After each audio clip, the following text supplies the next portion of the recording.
ប្រាជ្ញាតែងបន្លឺឡើងនៅក្នុងផ្លូវក៏បញ្ចេញសំឡេងនៅទីធ្លាប្រាជ្ញាស្រែកប្រកាសនៅទីផ្លូវប្រសពត្រហឹងអើងកងនិងនៅមាត់ទ្វារក្រុងឯនៅខាងក្នុងទីក្រុងនោះក៏បញ្ចេញពាក្យថាអើមនុស្សឆោតល្ងងអើយតើនឹងស្រឡាញ់សេចក្តីឆោតល្ងងនោះដល់កាលណាទៀតឯពួកមនុស្សចំអកគេនឹងចូលចិត្តខាងសេចក្តីលក់លើយហើយមនុស្សកំឡៅនឹងចេះតែស្អប់ដល់ការចេះដឹងដល់កាលណាអញបន្ទោសនោះចូលឲ្យឯងរាល់គ្នាបែរខ្លួនស្ដាប់តាមចោះណាអញនឹងចាត់វិញ្ញាណឯងទៅលើឯងរាល់គ្នាហើយឲ្យឯងរាល់គ្នាបានយល់ពីអញពីព្រោះអញបានស្រែកហៅតែឯងរាល់គ្នាមិនព្រមស្ដាប់ទេអញបានហត់ដៃទៅតែឥតមានអ្នកណារវល់សោះឯងរាល់គ្នាក៏បោះបង់ចោលអស់ទាំងដំបូងមានរបស់អញចោលហើយមិនព្រមទទួលពាក្យបន្ទោសរបស់អញដែរដូច្នេះ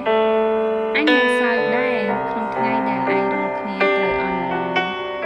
អញនឹងចំអកឲ្យក្នុងការដែលឯងរាល់គ្នាកើតមានសេចក្តីផាត់ភ័យផងគឺក្នុងការ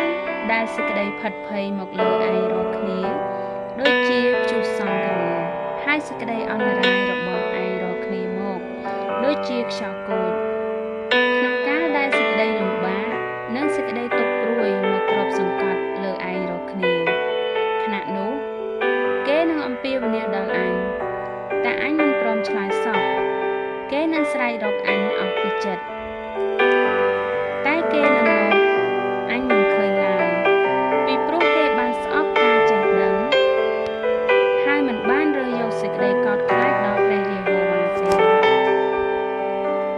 គេមិនបានយកចិត្តទុកដាក់នឹងដំបូន្មានរបស់អញឡើយក៏បានមើលងាយសេចក្តីបន្ទោសរបស់អញដែរហេតុនោះ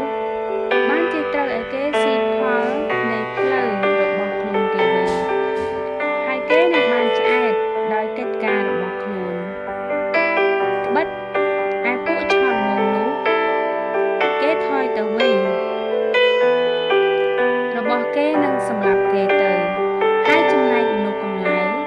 និងសេចក្តីសុខស្រួលរបស់គេនឹងឲ្យគេវិនិច្ឆ័យដែរតែអ្នកណាដែលស្ដាប់ពីអញនោះនឹងនៅដោយសេចក្តីសុខពិតហើយនឹងមានសេចក្តីសម្រេ